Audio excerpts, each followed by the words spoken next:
प्यारे बच्चों, आज हम अपनी हिंदी के पाठ्य पुस्तक का दूसरा पाठ पिंजरे का शेर करेंगे। जैसा कि इसके सबसे पहले है हमारे पास शब्दार्थ। शब्दार्थ है दूत। दूत का अर्थ क्या होगा? हरकारा, एक जगह से दूसरी जगह संदेश पहुंचाने वाला।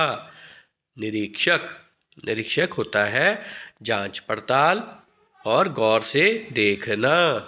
फुसफुसाहट, बहुत धीमी आवाज में बोलना। सीसा, एक धातु जो धीमे तापमान पर ही पिघल जाती है। अब हमने हमारे पास कुछ उपयुक्त शब्द भरकर वाक्य पूरे करने हैं। जैसे हमारे पास रिक्त स्थान था, डैश राज्य सबसे शक्तिशाली समझा जाता था। मगध, मगध राज्य सबसे शक्तिशाली समझा जाता था। पिंजरे को खोल या तोड़े बगैर शेर को पिंजरे से बाहर निकालना है। इसमें रिक्त स्थान में क्या आएगा? तोड़े। नौकरों ने पंजे के चारों ओर डैश लगा दी, आग लगा दी। पिंजरे का शेर डैश कर धरती पर फैल गया, पिघल कर धरती पर फैल गया। अब हमारे पास प्रश्न उत्तर हैं। सबसे पहला हमारे पास प्रश्न है, महापद्म नंद के दरबार में किस देश के दूत आए थे? महापद्म नंद के दरबार में रोम देश के दूत आए थे। रोम के राजदूत मगध सम्राट के लिए क्या लाए थे? रोम के राजदूत मगध के सम्राट के लिए पिंजरे में एक शेर लेकर आए थे। सम्राट महापद्म नंद के मंत्री का क्या नाम था? सम्राट महापद्म नंद के मंत्री का नाम शकटार था। शेर किस धातु का बना हुआ था? शेर सीसा धातु का बना हुआ था। पिंजरे को शेर से निकालने वाला किशोर बड़ा होकर किस नाम से प्रसिद्ध हुआ? वह किशोर बड़ा होकर चंद्रगुप्त मौर्य के नाम से प्रसिद्ध हुआ। पिंजरा किस धातु से बना था? पिंजरा लोहा धातु से बना था। अब हमारे पास बड़े प्रश्न उत्तर हैं, अब हम उनको देखेंगे। रोम के राजदूत ने पिंजरे के शेर को बाहर निकालने के लिए क्या शर्तें बताई? रोम के राजदूत ने पिंजरे के शेर को बाहर निकालने के लिए यह शर्तें बताई कि ना तो पिंजरा खोलना है और ना ही इसे काटना है।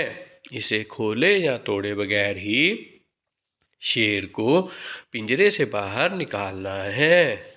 अब दूसरा प्रश्न है, पिंजरे के चारों ओर आग लगती देख सभा में सन्नाटा क्यों छा गया? सभा में सन्नाटा इसलिए छा गया क्योंकि सभी लोग जानना चाहते थे कि यह पिंजरे के चारों ओर आग लगाने से शेर कैसे पिंजरे से बाहर निकलेगा। यदि यह किशोर शेर को पिंजरे से बाहर न निकाल पाया तो इसे मृत्यु दंड दे दिया जाएगा। चंद्रगुप्त ने पिंजरे के शेर को कैसे बाहर निकाला? चंद्रगुप्त ने पिंजरे के शेर को पहले पानी में डुबोने के लिए कहा, फिर उसे नौकरों से कहकर पिंजरे के चारों ओर आग लगवा दी।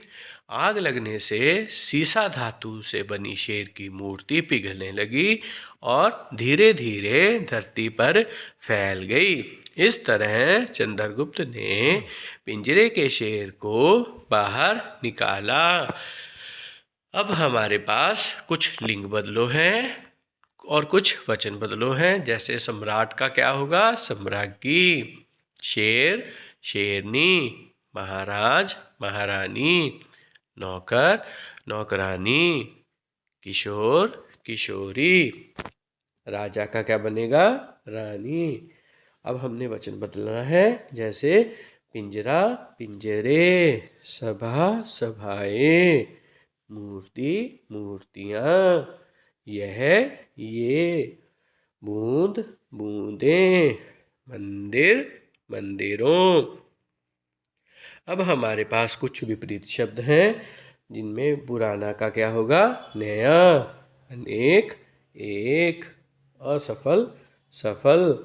धरती, आकाश। अब शुद्ध करके लिखो। शक्तिशाली में जो त को छोटी की मात्रा है वो क से आगे आएगी। शक्तिशाली। घोषणा में ण आएगा, न नहीं ण। घोषणा। सुदृढ़, द के पाँव में पदेन र आएगा। बहुमूल्य, आधा ल, बहुमूल्य। पुरस्कार, आधा स, पुरस्कार। मृत्यु, मृत्यु।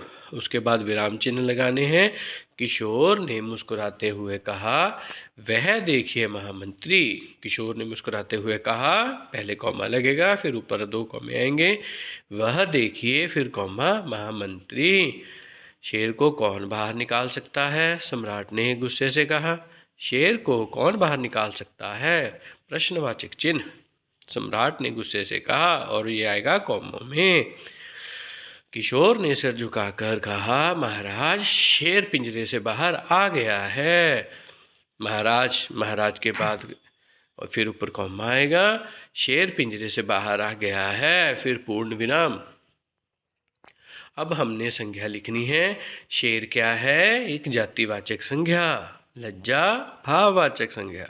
गर्मी, भाववाचक संज्ञा। किशोर, जातिवाचक संज्ञा। पानी, जातिवाचक संज्ञा। षटकार, व्यक्तिवाचक संज्ञा। पिंजरा, जातिवाचक संज्ञा। गुस्सा, भाववाचक संज्ञा। दूत, जातिवाचक। और मंदिर भी जातिवाचक संज्ञा है। अब हमने जातिवाचक संज्ञा से संबंधित व्यक्तिवाचक संज्ञा लिखनी है। राज्य, जातिवाचक संज्ञा। मगध और पंजाब, जातिवाचक संज्ञा। राजा, जातिवाचक संज्ञा चंद्रगुप्त। राणा प्रताप। लड़का, जातिवाचक संज्ञा दीपक नरेश। देश, जातिवाचक भारत और चीन। देखा, आपको अच्छे से मेरे को लग रहा है समझ में आ गया होगा। आप सबका बहुत बहुत धन्यवाद।